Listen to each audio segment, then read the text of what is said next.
ചേച്ചി ഒരു മിനിറ്റ് അവന് ക്യാമറ തട്ടല്ലേ? ഈ ബസ് സ്റ്റാൻഡിൽ ബസ് ഇറങ്ങിയിട്ട് അവളെ ഇതിലൂടെ നടന്നു വന്ന് ഇവിടുന്ന് ബസ് ഇറങ്ങിയിട്ട് നേരെ ഈ റോഡ് ക്രോസ് ചെയ്ത് നേരെ ഇവിടേക്ക് വന്നു. സെന്റ് തോമസ് ടെക്സ്റ്റൈൽസിന്റെ ഇതാ ഈ CC ക്യാമറയിലാണ്.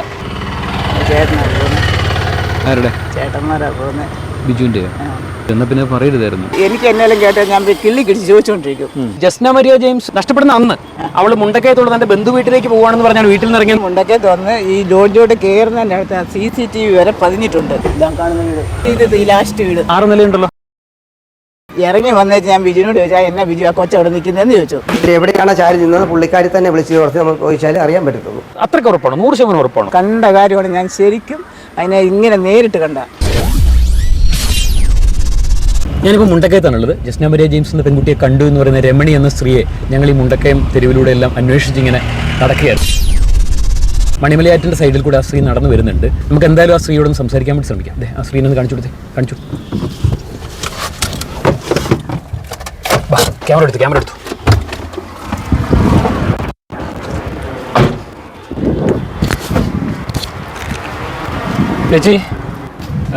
ചേച്ചി രമണി ചേച്ചി അല്ലേ?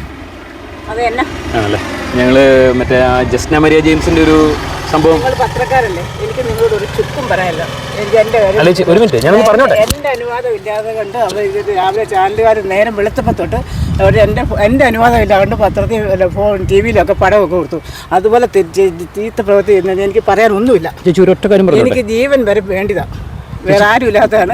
എനിക്ക് എവിടെ പോയി ചേച്ചി അവന് ക്യാമറ തട്ടല്ലേ? ഈ നാട് മുഴുവൻ ഈ ജസ്റ്റിനെ എവിടെ പോയി എല്ലാവരും നോക്കിയിരിക്കുകയാണ്. ഈ നാടിനോട് ഉൾപ്പെടുന്ന ഒരു കാര്യമല്ലേ? നിങ്ങൾ എന്താ അറിയണ്ടേ? എനിക്ക് ജീവിക്കണം. ഞാനൊരു ചെറിയൊരു കാര്യം പറഞ്ഞോട്ടെ. ഇത് ജനത്തിന് കാണിച്ചു കൊടുക്കേണ്ട കാര്യമാണ്. നമ്മുടെ നാട് മുഴുവൻ ഉറ്റുനോക്കിയിരുന്ന ഒരു വിഷയമാണ് ജസ്ന മരിയ ജെയിംസിന്റെ നിരോധനം എന്ന് പറയുന്നത്. എനിക്കറിയേണ്ട കാര്യമില്ല. ഞാൻ എൻ്റെ മനസ്സാക്ഷി അനുസരിച്ച് എൻ്റെ കുഞ്ഞിനെ ഒരു അബദ്ധം എന്നുപോലുള്ള ഒരു ദിവസം ഞാൻ പറഞ്ഞു കൊടുത്തു.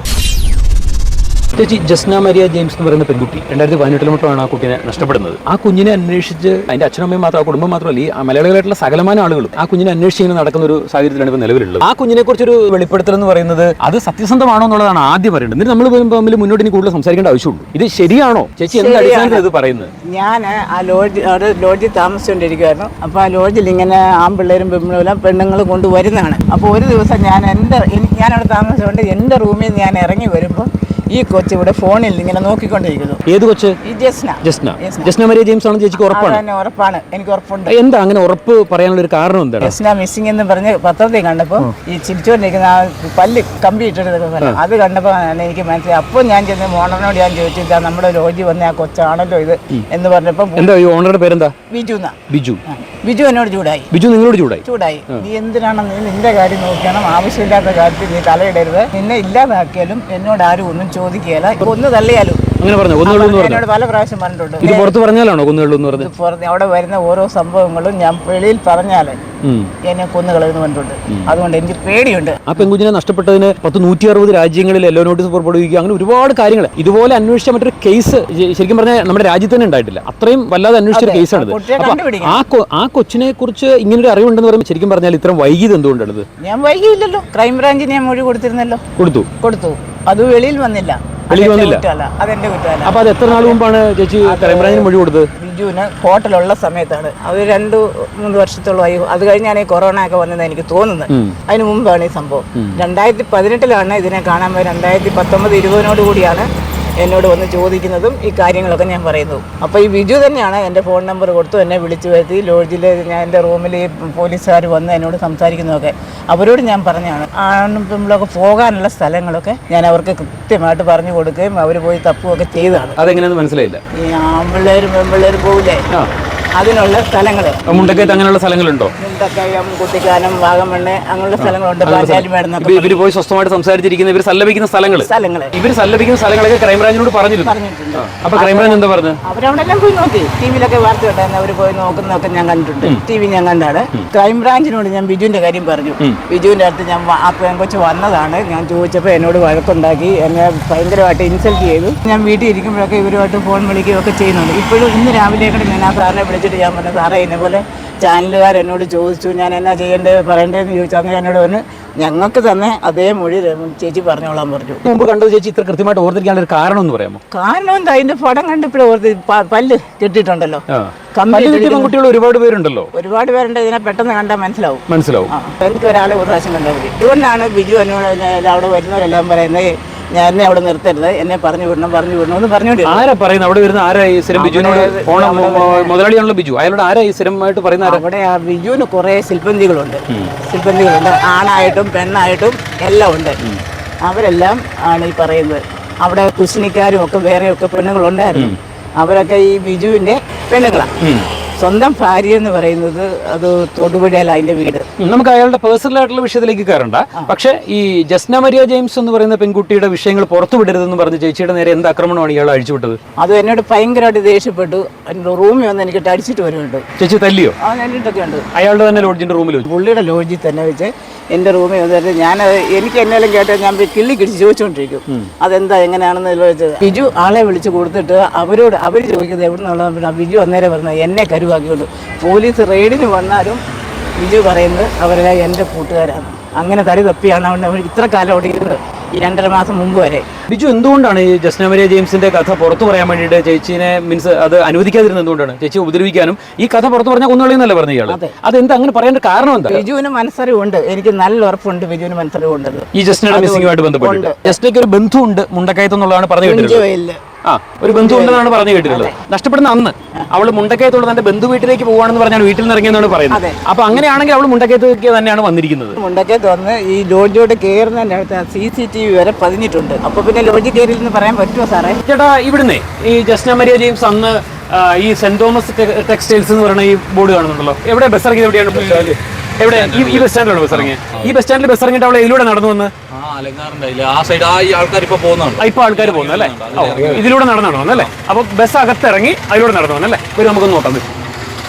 എരുമേലിയിൽ നിന്നും ഇവിടെ വന്ന് ഇത് മുണ്ടക്കയം ബസ് സ്റ്റോപ്പാണ്. ഇത് മുണ്ടക്കയം ബസ് സ്റ്റാൻഡ് അല്ലേ? അപ്പോൾ മുണ്ടക്കയം ബസ് സ്റ്റാൻഡിലാണ് പണ്ട് ജസ്ന വന്ന് ഇറങ്ങിയെന്നുള്ളതാണ് കൃത്യമായിട്ട് അന്ന് തെളിയിക്കപ്പെട്ടിട്ടുള്ളത്. അപ്പോൾ ഇവിടെ വന്നിട്ട് ഇവിടുന്ന് നടന്ന് ആ സെന്റ് തോമസിന്റെ CC ക്യാമറയിൽ മുഖം സമ്മാനിച്ചവളെ യാത്ര ചെയ്യുന്നുള്ള. പിന്നീട് അവളെ കണ്ടിട്ടില്ല ഇതുവരെ ആരും.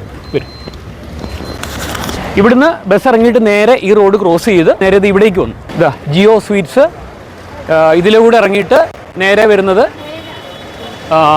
പൊന്നി ലേഡീസ് സെന്റർ. ഇവിടുന്ന് നേരെ അവൾ നടന്ന് ലാവണ്യ ഫുഡ് ബസ്, പിന്നെ അലങ്കാർ. പ്രധാനപ്പെട്ട ഇതിനകത്ത് ക്യാമറ ഇരിക്കുന്നത് സെന്റ് തോമസ് ടെക്സ്റ്റൈൽസിന്റെ ഇതാ ഈ CC ക്യാമറയിലാണ്. സെന്റ് തോമസിന്റെ ഈ CC ക്യാമറയിലാണ് അവൾ അവസാനമായിട്ട് അവളുടെ ദൃശ്യങ്ങൾ സമ്മാനിച്ച് ഇവിടെ നിന്നും അവൾ അപ്രത്യക്ഷയായി. പിന്നീട് അവളെ ആരും കണ്ടിട്ടില്ല. അപ്പൊ ജസ്ന അന്ന് വന്ന് ഈ ലോഡ്ജിന് മുമ്പിലുള്ള CC ക്യാമറയിലാണോ അവസാനമായിട്ട് ജസ്നയുടെ ചിത്രം പതിഞ്ഞത്? അപ്പൊ അത് കഴിഞ്ഞ് നേരെ പെൺകുട്ടി ലോഡ്ജിന് വാതിക്ക് വരെ ജസ്നയുടെ വിഷ്വൽ ഉണ്ട്. അത് കഴിഞ്ഞ് അവളുടെ വിഷ്വൽ ഇവിടെയും പതിഞ്ഞിട്ടില്ല. അപ്പൊ സ്വാഭാവികമായിട്ട് അവൾ കയറിയിരിക്കുന്നത് ഈ ലോഡ്ജിലേക്ക് തന്നെയായിരിക്കുമല്ലോ. ഈ ഹോട്ടലിന്റെ മുമ്പിൽ ക്യാമറയിൽ പതിഞ്ഞതിന് ശേഷം പിന്നീട് ജസ്നയെ കണ്ടിട്ടില്ല എന്നുള്ളതാണ് പറയുന്നത്. അപ്പൊ അങ്ങനെയാണെന്നുണ്ടെങ്കിൽ ജസ്ന ആ ഹോട്ടലിന്റെ മുമ്പിൽ തന്നെ ഉണ്ടാവും. ദിവസങ്ങൾക്ക് മുമ്പ് ചേച്ചി ആ പെൺകുട്ടിയെ ഈ ലോഡ്ജിന്റെ റിസപ്ഷൻ കണ്ടിട്ടുണ്ട്. എത്ര സമയം കണ്ടു? അപ്പൊ റിസപ്ഷൻ അല്ല, ലോഡ്ജിലോട്ട് കയറുന്ന 2ാം നിലയില് പിന്നെ ഇതുപോലെ കൈവരിയ ചാരി നിൽക്കുന്ന കണ്ടേ. അതായത് ലോഡ്ജിന്റെ 2ാമത്തെ നിലയിലോ? എത്ര നിലയാണ് ഈ ഹോട്ടല്? 6 നിലയാണ്. ഇതിന്റെ 2ാമത്തെ നിലയിൽ ജസ്റ്റ് അവിടെ ഇതുപോലുള്ള കൈവരിയിൽ ചാരി നിന്ന് സംസാരിക്കുന്ന കണ്ടതാണ്. സംസാരിക്കുമല്ല, ഫോണിനകത്ത് നോക്കി നിൽക്കുക. ഫോണിൽ നോക്കി നിൽക്കുക. അപ്പൊ ഞാൻ എന്റെ റൂമിൽ നിന്ന് ഞാൻ ഇറങ്ങി വരുമ്പോ ഒച്ച കണ്ടുകൊണ്ട് ഇതെന്നെ നോക്കി ചിരിച്ചു. അന്നേരമായി ഈ പല്ലെ കെട്ട് കണ്ട ഞാൻ. ചാരി ഒരാൾ നിന്നിട്ട് ഞാൻ കണ്ടിട്ടില്ല. ഇതിന്റെ സെക്കൻഡ് ഫ്ലോർ ജസ്റ്റ് നിന്നു. ഫ്ലോർ നമുക്കൊന്ന് ഫ്ലോറൊക്കെ കാണിച്ചു തരാം. അവിടെ നിന്നായിട്ട് എനിക്ക് ഇവിടെ വന്നിട്ടേ നോടിച്ചപ്പോഴാണല്ലേ എന്ന് പറഞ്ഞ രജിസ്റ്റർ ഞാൻ എഴുതുന്നത് അല്ലേ? അല്ല, വരുന്ന ആളെ കൊണ്ട് എഴുതിക്കും. ഈ വരുന്ന ആളെ കൊണ്ട് എഴുതിക്കും. എന്നിട്ട് അതിന്റെ പ്രൂഫ് വാങ്ങിക്കും. ഇത് ഫസ്റ്റ് ഫ്ലോർ അല്ലേ? First floor.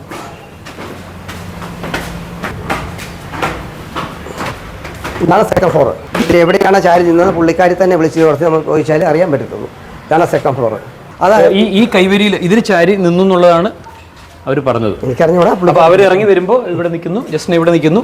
ജസ്ന അവരെ നോക്കി ചിരിച്ചു കാണിച്ചു. അപ്പോഴാണ് ക്ലിയർ ആയിട്ട് വലിയ ക്ലിപ്പ് കണ്ട് അവർ വെളിപ്പെടുത്തുന്നത്. അതുപോലെ തന്നെ വേറൊരു കാര്യം കൂടെ പറയുന്നുണ്ട്. ഈ രജിസ്റ്ററിൽ പേരോ മറ്റുള്ള അഡ്രസ്സോ മറ്റുള്ള രേഖകളോ ഒന്നും ഇവിടെ രജിസ്റ്ററിൽ എഴുതാതെയാണ് അവർക്കൂടെ റൂം കൊടുത്തതെന്നുള്ളത് ആർക്കും കൊടുക്കുന്നില്ല. താങ്കളല്ലാതെ മറ്റാരെങ്കിലും റിസപ്ഷനിൽ അന്ന് എഴുതാൻ വേണ്ടി ഇരുന്നത്? ഞാനേ ഉള്ളൂ. ഞാൻ ഉണ്ടെങ്കിലേ കൊടുക്കത്തുള്ളൂ. അല്ലെ പിന്നെ സാർ ഇപ്പം സ്ഥിരമായിട്ട് വരുവാണെന്നാ കൂട്ടുകയാണെങ്കിൽ രമണിയോട് ആ താക്കോൽ എടുത്ത് കൊടുത്തേക്കാൻ പറയും, ഞാൻ വരുമ്പോൾ എഴുതിക്കൊള്ളാൻ പറയും. അങ്ങനെ പറയാറുണ്ട്. അങ്ങനെ എന്തെങ്കിലും കാരണവശാൽ എന്തെങ്കിലും അങ്ങനെ ഇല്ല, ആ സമയം നടന്നിട്ടില്ല. എന്നോട് അതുപോലെ അന്വേഷണ ഉദ്യോഗസ്ഥന്മാരെ എൻ്റെ രജിസ്റ്റർ പരിശോധിക്കും ഇവിടെ അന്നപ്പോൾ രജിസ്റ്ററിൽ എഴുതിയിട്ടില്ല എന്നുണ്ടെങ്കിൽ മെമ്മറി ഉണ്ടല്ലോ. ഇപ്പൊ ഇത്രയല്ലേ മെമ്മറി പോയിട്ടുള്ളൂ ഇത്രയും വർഷമായിട്ട്. അന്ന് അടുത്ത സമയത്തുണ്ടല്ലോ നമുക്ക് നന്നായിട്ട് മെമ്മറി ഉണ്ടാവുമല്ലോ. ഒക്കെ കാണുമ്പോൾ ഞാൻ പ്രത്യേകിച്ച് നോക്കും. അപ്പൊ ഞാൻ ഓർക്കുന്നത് എനിക്കും ഉണ്ടല്ലോ പെൺപിള്ളേര്. രണ്ട് പെൺപിള്ളേരാണ്, ഒരാൾ മരിച്ചുപോയി, രണ്ടുപേരും കെട്ടിച്ചതാണ്, രണ്ടുപേർക്കും പിള്ളേരുണ്ട്. ഞാൻ പെട്ടെന്ന് ചിന്തിക്കുന്നത് എന്റെ മക്കളുടെ കാര്യം. ഇപ്പൊ ആ പുള്ളിക്കാരന് ഈ ജസ്നാട് അപ്പൻ പറഞ്ഞിരിക്കുന്നു ജീവനക്കാരി പറഞ്ഞതിനോട് പുള്ളിക്ക് യോജിപ്പില്ലെന്ന്. അതുകൊണ്ട് എന്റെ ബലമായ സംശയം ആ പുള്ളിക്ക് ഇതിനകത്ത് പങ്കുണ്ടെന്നാണ് എനിക്ക് എന്റെ ബലമായ സംശയം. അതാണ്. അല്ലെ ആ പുള്ളി അങ്ങനെ സംസാരിക്കില്ല. ഏതെങ്കിലും തന്തയോടും തള്ളയോടും പറഞ്ഞിട്ട് ആ പെൺപിള്ളേർ ആൺപിള്ളേരും കൂട്ടിക്കൊണ്ട് എവിടെയെങ്കിലും സ്ഥലവിക്കാൻ പോവോ സാറേ? വീട്ടിലുള്ളവർ അറിഞ്ഞു കഴിഞ്ഞാൽ പ്രശ്നമല്ലേ? അത് സാമാന്യം ചിന്തിക്കാൻ കഴിവുള്ളവരില്ലേ? അതാണ് എന്റെ ചോദ്യം. അതാ ഈ ജസ്ന മരിയെ കണ്ടപ്പോ അവള് മൊബൈലിൽ നോക്കി നിൽക്കുന്നു എന്ന് പറഞ്ഞു. ചേച്ചി ഇറങ്ങി വരുമ്പോൾ അവള് ചേച്ചിയുടെ മുഖത്ത് നോക്കി ചിരിച്ചപ്പോഴാണ് ചേച്ചി അവളുടെ പല്ലിലിട്ടിരിക്കുന്ന അവള് വിടർന്ന് നല്ല ഭംഗിയായിട്ടാണോ അവള് ചിരിച്ചത്? മീൻസ് നന്നായിട്ട് ചിരിച്ചോ? ചേച്ചി അവളെ ചിരിച്ചു. ഓക്കെ, അത് കഴിഞ്ഞിട്ട് പിന്നെ എന്തായിരുന്നു ഈ കുട്ടിയുടെ ആക്ടിവിറ്റി? ഇറങ്ങി വന്നേച്ച് ഞാൻ ബിജുവിനോട് ചോദിച്ചാൽ എന്നാ ബിജു ആ കൊച്ചവിടെ നിൽക്കുന്നതെന്ന് ചോദിച്ചു. അന്നേരം എന്നോട് പുള്ളി പറഞ്ഞത് ഇത് ലോഡ്ജാണ്, പലരും വരും, നിനക്ക് നിന്റെ കാര്യം, നിനക്ക് ഇങ്ങോട്ട് പകൽ കയറി വരാതിരിക്കാവോ? ഇങ്ങോട്ട് നീ 8 മണിയാതെ ഇങ്ങോട്ട് കയറി വരരുത്. ലോഡ്ജിൽ ജോലിയാണോ അതോ അവിടെ റൂമിൽ താമസിക്കുകയാണോ? എന്താണ്? താമസിക്കാൻ ജോലിയായിരുന്നു. 14 വർഷമായിട്ട് ക്ലീനിങ്ങും എല്ലാം ജോലിയും ചേച്ചി. പിന്നെ രാത്രി 8 മണിക്ക് കയറി വരാൻ അയാൾ പറഞ്ഞത്? 8 മണിക്ക് കയറി വരാമെന്ന് ഞാൻ പുറത്ത് വെക്കണം, ഞാൻ വെളിയിൽ വിടുമെന്നും പറഞ്ഞുകൊണ്ടുള്ള പേടി. അതുകൊണ്ടാണ് അവനോട് അങ്ങനെ പറഞ്ഞുകൊണ്ടിരുന്നത്. പക്ഷെ ഞാൻ അവിടെ കിടക്കുന്ന ഒരു കാര്യവും ഞാൻ വെളിയിൽ ആരോടും പറഞ്ഞിട്ടുമില്ല. ആകെ കൂടി ആദ്യമായിട്ട് പറയുന്നത് ഈ പ്രശ്നം ക്രൈംബ്രാഞ്ചുകാരോടാണ്. അന്ന് ജസ്റ്റ് നഷ്ടപ്പെടുന്ന സമയത്ത്. അതെ, അന്ന് ലോക്കൽ പോലീസ് ചേച്ചി അന്വേഷിച്ചു വന്നിരുന്നു? ഇല്ല, അവര് നേരെ ക്രൈംബ്രാഞ്ചുകാർ ഏറ്റെടുത്ത് കഴിഞ്ഞ് നേരെ മുണ്ടക്കയത്ത് സ്റ്റേഷനിൽ വന്നിട്ട് ബിജുവിന്റെ ലോഡ്ജ് ഞങ്ങളുടെ ആദ്യം തപ്പയാണ്. അങ്ങനെയാണ് ഇവർ എന്നെ വിളിക്കുന്നതും സംസാരിക്കുന്നതെല്ലാം. അപ്പൊ ഞാൻ ഉള്ള കാര്യം പറഞ്ഞു, ഈ ഹെൽത്ത് സർവീസ് സുരക്ഷാ പ്രോജക്റ്റ് ജോലി ഉള്ളതുകൊണ്ടാണ് അങ്ങനെ എന്നോട് ഇവർ പറഞ്ഞത്. അപ്പൊ എനിക്കറിയാവുന്ന കാര്യങ്ങളൊക്കെ ഞാൻ പറഞ്ഞു. എനിക്ക് എന്റെ കൂട്ടുകാരെന്ന് പറയുന്നത് എന്റെ ഒപ്പം പ്രായമുള്ളതാണ്. അവരെ ആരും ഞാനിങ്ങനത്തെ ഇതൊന്നും ഞാൻ കണ്ടിട്ടില്ല, എനിക്ക് അറിയത്തുമില്ല. ഓക്കെ, പിന്നീട് ഈ ജസ്നെ അവിടെ കണ്ടു, ജസ്നെ അവിടെ ചാരി നിൽക്കുന്നത് കണ്ടു. പിന്നീട് ചേച്ചി എന്താണ് ചെയ്തത്? ഞാൻ ടൗണിലേക്ക് ഇറങ്ങി പോന്നു. ടൗണിലോട്ട് ഇറങ്ങി ലോട്ടറി വിറ്റേച്ച് ഒരു 5 മണിയൊക്കെ ആയപ്പോഴത്തേനും ഞാൻ വീണ്ടും കയറി വന്നു. അതായത് ചേച്ചി എത്ര മണിക്ക് അപ്പോൾ ഈ കൊച്ചിനെ കാണുന്നത്? ഒരു 11:30-12 മണി സമയത്ത് കാണുന്നു. പുറത്തേക്ക് പോയി 5 മണിക്കൂറിന് ശേഷം 5 മണിയോടുകൂടി മടങ്ങി വരുന്നു. ഞാൻ മടങ്ങി വരുന്നു. തിരിച്ചു വരുമ്പം ഇവര് രണ്ടുപേരും ഇറങ്ങി പോകുന്ന ഞാൻ കണ്ടത്. ലോഡ്ജിൽ നിന്ന് ഇറങ്ങി പോവാണ്. രണ്ടുപേരും സ്റ്റെപ്പ് ഇറങ്ങി വരുന്ന ഒരു വെളുത്ത് മെലിഞ്ഞ ഒരു പയ്യനാ. എത്ര വയസ്സ് തോന്നിക്കും? ഒരു 10-25 വയസ്സ് തോന്നും. 25 വയസ്സോളം തോന്നിക്കും. അവനെ കണ്ടു കഴിഞ്ഞാൽ മനസ്സിലാവോ? ഇപ്പൊ കണ്ടായിരിക്കും, മുഖം ശരിക്കും കണ്ടില്ല. ഈ കുട്ടിയെക്കാട്ടിൽ ഹൈറ്റ് ഉണ്ടോ? ഉണ്ട്. ഈ കുട്ടിയുമായിട്ടുള്ള ഇവന്റെ ഒരു സംഭാഷണവും രീതിയൊക്കെ എങ്ങനെയായിരുന്നു? മിണ്ടാതല്ലേ ഇറങ്ങി പോയത് രണ്ടുപേരുടെ? സംസാരമൊന്നുമില്ല, സംസാരിക്കുന്നില്ല. ഹോട്ടലിൽ നിന്നൊക്കെ ഇറങ്ങി വരുമ്പോ തീർച്ചയായിട്ടും അമ്മയും കൂടെ ആയ ഒരു സ്ത്രീയാണല്ലോ നിങ്ങൾ. അപ്പൊ നിങ്ങൾ ആ ഒരു പെൺകുട്ടിയെ നോക്കുമ്പോൾ തീർച്ചയായിട്ടും അവളുടെ മുഖത്തേക്ക് നോക്കുമല്ലോ. എന്താണ് അവളുടെ റിയാക്ഷൻ? അവളുടെ റിയാക്ഷൻ എന്തായിരുന്നു? പ്രത്യേകിച്ച് ഒന്നും തോന്നിയില്ല. എനിക്ക് മുഖം തരാതെ ആദ്യം പിന്നെ ഇറങ്ങിപ്പോയത്. അവൻ ഇറങ്ങിപ്പോയത് ഇവർ ബൈക്കിലാണോ വന്നത്? അങ്ങനെ വല്ലതും ശ്രദ്ധിച്ചിരുന്നോ? അതെനിക്കറിയില്ലല്ലോ. അപ്പൊ ഇവർ ഇറങ്ങി പോകുന്ന കണ്ടിട്ട് പിന്നെ ഒന്നും ശ്രദ്ധിച്ചില്ല? ഞാൻ പിന്നെ എന്റെ റൂമിലേക്ക് കയറി പോലെ ചെയ്ത്. ചേച്ചി എന്ത് വിചാരിക്കുന്നു ഇവർ ഈ ഇറങ്ങി വരുന്ന കണ്ടപ്പോൾ? ചേച്ചിക്ക് ഒരു മനസ്സിൽ തോന്നിയ ഒരു വിചാരം എന്താണ്? അവര് ടെസ്റ്റ് എഴുതാൻ പോവാണ് എറണാകുളത്ത് എന്നും പറഞ്ഞാണ് റൂം എടുത്തതെന്നാണ് എന്നോട് ബിജു പറഞ്ഞത്. എനിക്കതല്ലേ അറിയത്തുള്ളൂ, അതിനപ്പുറം ഒന്നും എനിക്കറിയില്ല. അതുകൊണ്ട് ഞാൻ പറയും, എങ്കിലും അത് ജസ്റ്റിനെ ആണെന്നുള്ളത് 100% ഉറപ്പാണ്. ചേച്ചി അന്ന് ഈ ജസ്റ്റിനെ കാണുമ്പോഴേ ആ കുട്ടിയുടെ തോളത്ത് വാനിറ്റി ബാഗോ അല്ലെങ്കിൽ സ്മാർട്ട് ഫോൺ ആയിരുന്നു കയ്യിലുണ്ടായിരുന്നത്? ടച്ച് ഫോണാണ് അല്ലേ? അന്ന് അവളുടെ കയ്യിൽ വാനിറ്റി ബാഗോ അങ്ങനെ എന്തെങ്കിലും ഉള്ളതായിട്ട് ഓർമ്മയുണ്ടോ? റോസ് കളറിലെ ചുരിദാർ. ഞാൻ എടുത്ത് ചോദിക്കാൻ കാര്യം എന്തറിയോ, ഇത്രയും വർഷങ്ങൾക്ക് മുമ്പുള്ള ഈ സംഗതി ഇപ്പം ഒരു 3-4 വർഷങ്ങൾക്ക് മുമ്പുള്ള കാര്യം ഇപ്പൊ പെട്ടെന്ന് ചോദിച്ചാൽ ചേച്ചി ഓർക്കണമെന്നില്ല. പക്ഷെ അന്ന് ചേച്ചി ഈ കുട്ടിയെ കണ്ട് ദിവസങ്ങൾക്കുള്ളിൽ ആ കുട്ടി മിസ്സിംഗ് ആയ ഫോട്ടോ പുറത്തു വന്നു. വലിയ ന്യൂസ് ആയിരുന്നു, വലിയ വാർത്ത. ഞാൻ കണ്ട ഈ കുട്ടിയുടെ പോലത്തോടെ ബാഗ് ഉണ്ടായിരുന്നു. ഇത്രയും വർഷങ്ങൾക്ക് ശേഷം ഞങ്ങൾ ചോദിക്കുമ്പോൾ അത് ജസ്റ്റിനെയാണെന്ന് ഉറപ്പിച്ച് പറഞ്ഞു കഴിഞ്ഞാൽ ഞങ്ങൾക്ക് ഒരു കൺഫ്യൂഷൻ ഉണ്ട്. പക്ഷെ അന്ന് തന്നെ ചേച്ചി ഇത് പോലീസിന്റെ അടുത്തൊക്കെ പറഞ്ഞു എന്ന് പറയുന്നുണ്ട്. അന്ന് തന്നെ ഇത് ക്രൈംബ്രാഞ്ചിന്റെ അടുത്ത് പറഞ്ഞു എന്ന് പറയുന്നുണ്ട്. അത്രയ്ക്ക് ഉറപ്പാണോ? 100% ഉറപ്പാണോ? 100% ഉറപ്പാണ്. അതുകൊണ്ട് തന്നെ ഞാൻ പറഞ്ഞല്ല, ഞാൻ പറയത്തില്ല. അതിൽ കൂടാതെ എവിടെ ചോദിച്ചാലും ഞാനത് പറയും. കണ്ട കാര്യമാണ്, ഞാൻ ശരിക്കും അതിനെ ഇങ്ങനെ നേരിട്ട് കണ്ട. ചേച്ചി ഇത് അന്ന് വെളിപ്പെടുത്തിയിരുന്നെങ്കിൽ, അന്ന് മാധ്യമങ്ങൾക്ക് മുമ്പ് ക്രൈംബ്രാഞ്ചിന്റെ അടുത്ത് വെളിപ്പെടുത്തി എന്ന് പറയുന്നു, പക്ഷെ ഒന്നും പുറത്തു വന്നിട്ടില്ല. പക്ഷേ അന്ന് ചേച്ചി ഇത് പുറത്ത് പറഞ്ഞിരുന്നുവെങ്കിൽ, ഒരു പരിധിവരെ മാധ്യമങ്ങളല്ലാതെ ഏറ്റെടുത്തിരുന്നെങ്കിൽ ആ കൊച്ചിനെ കിട്ടാനുള്ള ഒരു സാധ്യത, എന്തെങ്കിലും ഒരു അന്വേഷണം ആ ഒരു വഴിയിലേക്ക് കൂടി തിരിഞ്ഞു വരില്ലായിരുന്നു. എന്തുകൊണ്ടാണ് പറയിക്കില്ലല്ലോ, ബിജു പറയിക്കുന്നില്ലല്ലോ, അതല്ലേ വിഷയം. പറഞ്ഞ എന്നെ പുറം ലോകം കാണിക്കാലെന്ന് പറഞ്ഞു. ചേട്ടന്മാരാ പോകുന്നത്. ബിജുവിന്റെ എന്നാ പിന്നെ പറയരുതായിരുന്നു. അത് കുഴപ്പമില്ല, അതൊന്നും കേട്ടോ, എനിക്ക് തന്നെ ഉലക്കയില്ലേ. ഇപ്പൊ പോയത് ബിജുവിന്റെ ബന്ധുക്കളാണ് അല്ലേ? എല്ലാവരും വരുന്നുണ്ട് കേട്ടോ. ആണോ? വരുന്നു അടുത്ത പോലും. ഓക്കെ. എന്നാ സാറേ, ഞാൻ പുറത്ത് പറയാതിരുന്ന എന്താന്ന് വെച്ചാൽ എൻ്റെ ജോലി, എൻ്റെ വരുമാനം അതില്ലെന്നാവും. അപ്പോൾ പണ്ട് തന്നെ ചേച്ചി ഇത് പുറത്ത് പറയണ ചേച്ചി ആഗ്രഹിച്ചിരുന്നു അല്ലേ? ആഗ്രഹിച്ചു. ഇപ്പം എൻ്റെ മനസ്സിൽ ചാനലുകാരുടെ അടുത്ത് പുറത്ത് വിട്ട് കഴിഞ്ഞപ്പോൾ എനിക്ക് കുറച്ച് സമാധാനമുണ്ട്. ആ കൊച്ചിനെ ഞാൻ കണ്ടിട്ടുണ്ടല്ലോ, ഇത് പുറത്ത് പറഞ്ഞാൽ ഇവൻ എന്നെ കൊല്ലും, ഇനിയാണേലും എന്നെ കൊല്ലാൻ മടിക്കുകയില്ല. അങ്ങനെ ആരും ഒന്നും ചെയ്യൊന്നുമില്ല ചേച്ചി, അതൊന്നും ഓർത്ത് ടെൻഷനൊന്നും വേണ്ട. വാർത്തയായി ഇത് 4 പേര് അറിഞ്ഞു കഴിഞ്ഞ് കഴിഞ്ഞാൽ ചേച്ചിനെ ആരും ഉപദ്രവിക്കാനാണ്, അങ്ങനെ ചേച്ചി പഠിക്കുന്നുണ്ട്. എന്നോട് എല്ലാവരും ചോദിച്ചു ചാനലിലൊക്കെ റിപ്പോർട്ട് കൊടുത്തു കഴിഞ്ഞപ്പം അവർ പൈസ വല്ലതും തോന്നുന്നു. ആര് പൈസ തന്നു? ചാനലുകാർ എനിക്ക് പൈസ തന്നു. ചാനലുകാർ ചേച്ചിക്ക് പൈസ തന്നു? എനിക്ക് തന്നു. പൈസ തന്നു പറയിപ്പിച്ചാണോ ആണെന്നുള്ള ചിന്തയിലായിരിക്കും അവർ അങ്ങനെ ചോദിച്ചു. ആരാ ചോദിച്ചത്? ടൗണിൽ മിക്കവരും ചോദിച്ചു എന്നോട്. ആണല്ലേ ചേച്ചി? ഇപ്പൊ ഈ ബിജു എന്ന് പറഞ്ഞ ആളിപ്പോ എവിടെ ഉണ്ടാവും? ലോഡ്ജിലുണ്ട്. അയാളുടെ വീട് എവിടെയായിട്ടാണ്? കാണുന്ന വീട്. ഓ, ഇതാണോ വീട്? ഈ പച്ച ആ 2 ഷീറ്റിട്ട വീട്? ഇത് ലാസ്റ്റ് വീട്. ഈ ഷീറ്റിട്ട വീടാണോ? ഈ ഷീറ്റിട്ട പച്ച 6 നിലയുണ്ടല്ലോ, വലിയ വീടാണല്ലോ. അതന്നെ ഇത് വീടാണല്ലേ? ഓ ശരി. ലോഡ്ജ് അപ്പുറത്താണോ? ജസ്ന മരിയ ജെയിംസ് അവസാനമായിട്ട് അവളുടെ മുഖം സമ്മാനിച്ച CC ക്യാമറ ഈ ലോഡ്ജിന് മുമ്പിലിരിക്കുന്ന CC ക്യാമറയാണ് എന്നുള്ളതാണ് കണ്ടെത്തിയിട്ടുള്ളത്. അപ്പോൾ ജസ്ന ഇവിടെ ഈ മുണ്ടക്കായത്ത് ബസ് ഇറങ്ങി ഈ ക്യാമറയ്ക്ക് മുഖം സമ്മാനിച്ച് യാത്രയാകുമ്പോൾ എന്തോ ഒരു നിഗൂഢത ഒളിഞ്ഞിരിപ്പുണ്ട് എന്നുള്ളത് വ്യക്തമാണ്. മുണ്ടക്കയത്ത് ഈ ക്യാമറയിൽ ജസ്ന തന്റെ മുഖം സമ്മാനിച്ചതിന് ശേഷം അവളെ പിന്നീട് എവിടെയും കണ്ടിട്ടില്ല. തീർച്ചയായിട്ടും ജസ്ന ഈ പരിസരത്ത് എവിടെയോ ഉണ്ട്, ജീവനോടെയോ അല്ലാതെയോ. ഞാനിപ്പോൾ നിൽക്കുന്ന ബിജു സേവ്യർ എന്ന് പറയുന്ന ETS ലോഡ്ജിന്റെ ഉടമയുടെ അടുത്താണ്. ഈ ലോഡ്ജിലാണ് ജസ്നയെ കണ്ടു, ഇതിന്റെ 2nd ഫ്ലോറിലോ മറ്റോ ജസ്ന നിൽക്കുന്നത് കണ്ടു എന്നുള്ളതാണ് പുറത്തു വന്നിരിക്കുന്ന ആ വെളിപ്പെടുത്തൽ. എന്താണ് ഞങ്ങളോട് പറയാനുള്ളത്? അങ്ങനെ സംഭവം നടന്നിട്ടില്ല. പിന്നെ ഇത് വെളിപ്പെടുത്തി എന്ന് പറഞ്ഞ ആള് താൽക്കാലികമായ ജീവനക്കാരി ഇത് വിടുന്നു. പുള്ളിക്കാരിയുടെ സ്വഭാവദൂഷവും മറ്റും കൊണ്ട് ഇവിടെ ഞങ്ങൾ ഇറക്കി വിട്ടിരുന്നു. പിന്നെ ഇങ്ങോട്ട് കയറ്റിയിട്ടില്ല. ഈ പുള്ളിക്കാരുടെ പുറയിൽ ഒരു വിവരാവകാശ പ്രവർത്തകൻ എന്നും പറഞ്ഞ് ഈ മുണ്ടക്കത്തെ വ്യാജാന ഒരാളുണ്ട്. ഒരു വിവരാവകാശ പ്രവർത്തകൻ അവരുടെ ആ സ്ത്രീയുടെ കൂടെയുണ്ട്. അവരെയാണ് രമണി അല്ലേ? രമണിയാണ് ഈ പറഞ്ഞ സ്ത്രീ. പണം ഉണ്ടാക്കുകയാണ് ഇവരുടെ ലക്ഷ്യം. ഒരു കാര്യം ചോദിച്ചോട്ടെ, അങ്ങനെ പണം ഉണ്ടാക്കാനാണെന്നുണ്ടെങ്കിൽ ഒരുപാട് കാര്യങ്ങൾ അവർക്ക് പറയാൻ വേണ്ടി സാധിക്കും. പണം ഉണ്ടാക്കാനുള്ള പല മാർഗ്ഗങ്ങളുണ്ട്. ഒരാളെ ഭീഷണിപ്പെടുത്താൻ, അല്ലെങ്കിൽ മറ്റുള്ള ഒരു സ്ത്രീ ആണെങ്കിൽ ഒരു പുരുഷനെ ഏതൊക്കെ രീതിയിൽ വേണമെങ്കിലും ഭീഷണിപ്പെടുത്താം. അങ്ങനെല്ലാം പറഞ്ഞിട്ടുണ്ട്. പല പരാതിയും പറഞ്ഞ് പോലീസ് അന്വേഷിച്ച് DSP സ്ഥലത്ത് വന്ന് അന്വേഷിച്ച കേസാണ്. ജസ്നയെ നഷ്ടപ്പെടുന്നതിന് കുറച്ച് നാളുകൾക്ക് മുൻപ് ഈ ലോഡ്ജിന്റെ 2nd ഫ്ലോറിൽ കൈവിരിയിൽ ചാരി ജസ്ന നിൽക്കുന്ന കണ്ടു, മൊബൈൽ ഞെക്കിക്കൊണ്ട് നിൽക്കുന്ന കണ്ടു എന്നുള്ളതാണ് ഈ സ്ത്രീയുടെ വെളിപ്പെടുത്തൽ.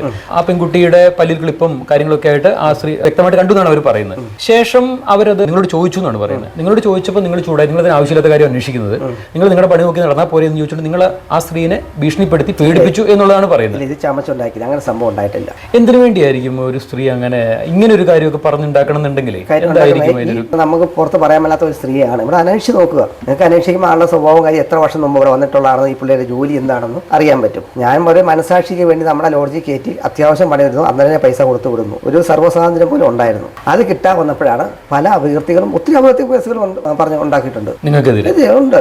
പോലീസ് ഡിപ്പാർട്ട്മെന്റിൽ പറഞ്ഞിട്ടുണ്ട്. പല കാര്യങ്ങളും അവരുടെ ശമ്പളം കൊടുക്കാനും ഇവര് ജോലിക്കാരെ വെച്ചിട്ടില്ല. ഇപ്പം വരുന്നു, എന്തെങ്കിലും ഉണ്ടോ, ശരി 500 അല്ലെങ്കിൽ 200 കൊടുക്കും.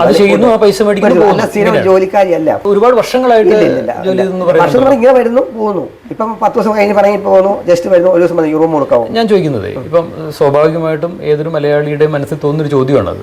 ചോദിക്കുന്നതുകൊണ്ട് വിഷമം തോന്നരുത്. അവർക്ക് ഒരുപാട് ആരോപണങ്ങൾ നിങ്ങൾക്കെതിരെ ഉന്നയിക്കാം. എന്തൊക്കെ ആരോപണങ്ങൾ ഉന്നയിച്ചിട്ടുണ്ടെന്ന് നിങ്ങൾ തന്നെ പറയുന്നുണ്ട്. പക്ഷേ ഈ ജസ്ന എന്ന് പറയുന്ന പെൺകുട്ടിയെ കണ്ടു എന്ന് പറയുന്ന ആരോപണം ഉന്നയിക്കേണ്ട ഒരു ആവശ്യം എന്താണ് എന്നുള്ളത് പെട്ടെന്ന് നമ്മൾ ഓർത്തു പോകും. അങ്ങനെ അതിന്റെ കാര്യം ഞാൻ പറയാം. എന്നെ എന്തെങ്കിലും ഒരു കേസ് ട്രാപ്പ് ചെയ്യണം, ഇവർ ഉദ്ദേശിക്കുന്നതിനായി കിട്ടിയില്ല. അപ്പൊ ഇങ്ങനെ ഒരു കേസിൽ കൊടുത്തിരുമ്പോൾ ഇപ്പൊ തന്നെ കണ്ടില്ലേ, മീഡിയയായി, പോലീസായി, CBI കാര്യങ്ങളെല്ലാം ആയില്ലേ. അവർ കിട്ടിയപ്പോൾ എന്നെ മാക്സിമം ചൂഷണം ചെയ്യാൻ ഒരു ഉപാധി, ഒരു കാരണം ഉണ്ടാക്കിയെടുത്തിരിക്കുന്നത്. ഇത് ശരിക്കും മെനഞ്ഞുണ്ടാക്കിയിരിക്കുന്ന കാര്യങ്ങൾ. അങ്ങനെയെങ്കിൽ പണ്ട് ജസ്നയെ നഷ്ടപ്പെടുന്ന സമയത്ത് മുണ്ടക്കയത്ത് അവസാനം അവൾ വന്ന് ഇറങ്ങുന്നതും അവൾ CC ക്യാമറയിൽ അവസാനം മുഖം അവൾ കൊടുത്ത് യാത്രയാകുന്നതും ഒക്കെ അവസാനത്തെ CC ക്യാമറ വിഷ്വൽ പതിഞ്ഞിട്ടുള്ളത് എന്നുള്ളതൊക്കെ പുറത്തു വന്നിട്ടുള്ള വിഷയങ്ങളാണ്. ഓട്ടോമാറ്റിക്കലി ഇത് കണക്റ്റഡ് ആയി വരികയാണ്. അതെന്തുകൊണ്ടാണ് അങ്ങനെ? അത് ഇവർ മനഞ്ഞുണ്ടാക്കുന്നതല്ലേ. നമ്മളിപ്പോൾ ഞാൻ അല്ല, ജസ്ന ഇവിടെ ഒരു ക്യാമറയ്ക്ക്, നിങ്ങളുടെ ഈ മുണ്ടക്കയത്തുള്ള ഇവിടുത്തെ ഈ ക്യാമറയ്ക്ക് അവളുടെ മുഖം അവൾ കൊടുത്തിട്ടുണ്ട്, അവളുടെ മുഖം ഇതിൽ പതിഞ്ഞിട്ടുണ്ട്. അപ്പൊ ശേഷം പിന്നീട് ജസ്നയെ കണ്ടിട്ടില്ല. അപ്പൊ ഇവര് പറയുന്ന ആരോപണത്തില് ആ ക്യാമറയിൽ പതിഞ്ഞതിന് ശേഷം ഈ പെൺകുട്ടി അപ്രത്യക്ഷയായിരിക്കുന്നത് ഈ ലോഡ്ജിനുള്ളിലേക്ക് കടന്നു, അല്ലെങ്കിൽ ഈ ലോഡ്ജിന്റെ ഉള്ളിൽ വെച്ചിട്ടാണ് ഇവൾ അപ്രത്യക്ഷയായിരിക്കുന്നത് എന്നുള്ളതാണ് അവരാരോപിക്കുന്നത്. ഇവര് പറഞ്ഞിരിക്കുന്നത് അതിന് മുമ്പല്ലേ ഇവിടെ വന്നിട്ടുണ്ടെന്ന് പറഞ്ഞിരിക്കുന്നത്. ഈ സ്ത്രീ പറഞ്ഞിരിക്കുന്നത് നഷ്ടപ്പെടുന്നതിന് മുൻപ് ജസ്നയെ ഈ ലോഡ്ജിന്റെ 2nd ഫ്ലോറിൽ വെച്ച് കണ്ടു എന്നാണ് പറയുന്നത്. 11:30-12 മണി സമയത്ത് കണ്ടു. പിന്നീട് അവർ പുറത്തേക്ക് ലോട്ടറി വിൽക്കാനായിട്ട് പോയി.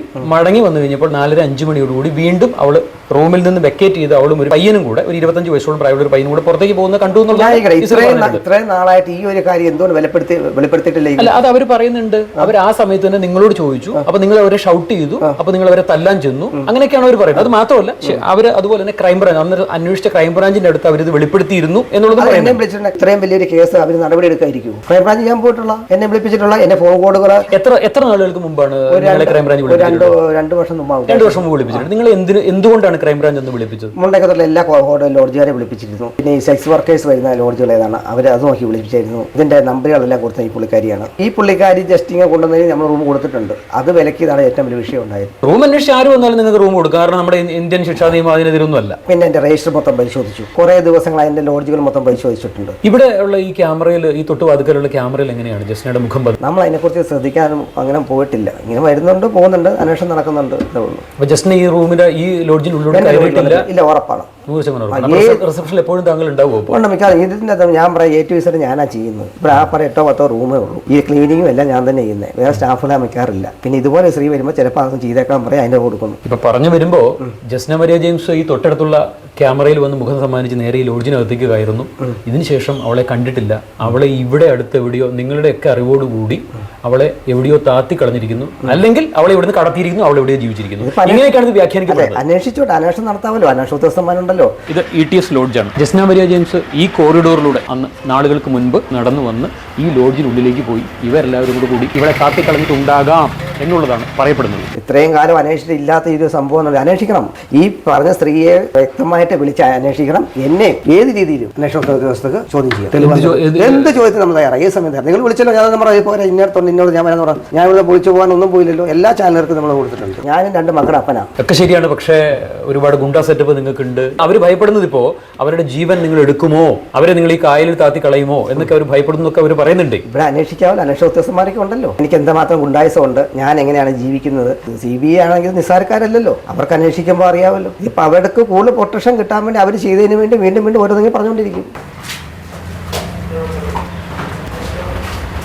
ഇങ്ങനെ സംഭവം നടന്നിട്ടില്ല, ഇങ്ങനെ ലോഡ്ജി വന്ന ആരെങ്കിലും വന്നിട്ടുണ്ടെങ്കിൽ പുള്ളിയുടെ മാളല്ല, ഇന്നും പല പ്രാവശ്യം ഇങ്ങനെ വന്നിട്ടുണ്ട്, അന്വേഷണം നടത്തിയിട്ടുണ്ടെന്ന് CBI അറിയിച്ചിട്ടുണ്ട്. അവരും അന്വേഷിച്ചിട്ടുള്ളതെന്ന് പറഞ്ഞു. അതുകൊണ്ട് ഈ അന്വേഷണം തൃപ്തികരമായിട്ട് മുമ്പോട്ട് പോവാണ്. ഇത് വഴി തിരിച്ചു വിടാൻ വേണ്ടി എന്തോ ചെയ്തിരിക്കുന്നതാണ്. ഇതല്ല, എന്നെ ടാർഗറ്റ് ചെയ്ത് എന്നെ മോശക്കാരനാക്കാനും വേണ്ടിയാണ് ഈ സംഭവം ചെയ്തിരിക്കുന്നത്.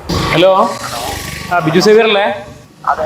ബിജു, അതെ, രമണി എന്ന് പറഞ്ഞ സ്ത്രീ പറഞ്ഞ ഒരു വോയിസ് നിങ്ങളുടെ കയ്യിലുണ്ടെന്ന് പറഞ്ഞില്ലേ? നിങ്ങളോട് സംസാരിച്ച വിഷയങ്ങൾ സംസാരിച്ച് ആ വോയിസ് ഒന്ന് അയച്ചു തരാമോ എനിക്ക് വാട്സാപ്പില്? ഓക്കെ, അപ്പൊ എനിക്ക് ആ രമണിയുടെ ശബ്ദം ഒന്ന് കിട്ടുമായിരുന്നെങ്കിൽ എന്താണ് ജെനുവിനിറ്റി എന്നുള്ളത് നമുക്ക് കൃത്യമായിട്ട് നമുക്ക് വാർത്ത കൊടുക്കാമായിരുന്നു. ഓക്കെ, ശരി. ബിജു സേവ്യർ എന്ന ലോഡ്ജ് ഉടമ പറഞ്ഞത് ജസ്ന മരിയ ജെയിംസിൽ കൃത്യമായ തെളിവുകൾ, അതായത് ഇയാളെ കുറ്റവാളിയാക്കുവാൻ വേണ്ടി ശ്രമിക്കുന്നതാണ് രമണി എന്ന് പറയുന്ന സ്ത്രീ. അപ്പൊ രമണി എന്ന് പറയുന്ന സ്ത്രീ ഇയാളോട് സംസാരിച്ചിട്ടുള്ള ശബ്ദരേഖ അത് നമ്മൾക്ക് തരാം, അത് പബ്ലിഷ് ചെയ്തോളൂ എന്നാണ് പറഞ്ഞത്. അപ്പൊ ശബ്ദരേഖയായിട്ട് ഞാൻ കാത്തു, പക്ഷേ ഇതുവരെ ശബ്ദരേഖ വന്നില്ല. അതുകൊണ്ടാണ് ഞാനിപ്പോൾ അയാളെയാണ് വിളിച്ചത്. അപ്പോൾ അയാൾ ആ ശബ്ദരേഖ തന്നാൽ തീർച്ചയായിട്ടും എന്താണ് എന്നുള്ളത് നമുക്ക് കൃത്യമായിട്ട് മനസ്സിലാക്കാൻ വേണ്ടി സാധിക്കും. തന്നില്ല എങ്കിലോ ഇയാൾ എന്തോ ഒളിക്കുവാൻ ശ്രമിക്കുന്നു എന്നുള്ളത് നമുക്ക് അനുമാനിക്കാം. ഇന്നുവരെ രാജ്യം കണ്ടിട്ടില്ലാത്ത അത്ര വലിയ അന്വേഷണമായിരുന്നു ഇത്രയും കാലമായിട്ട് ഈ ജസ്ന മരിയ ജെയിംസ് എന്ന പെൺകുട്ടിയുടെ പേരിൽ നടന്നുകൊണ്ടിരിക്കുന്നത്. പക്ഷേ ഇന്നും ജസ്ന എവിടെ എന്ന ചോദ്യത്തിന് മുമ്പിൽ പകച്ചു നിൽക്കുകയാണ്.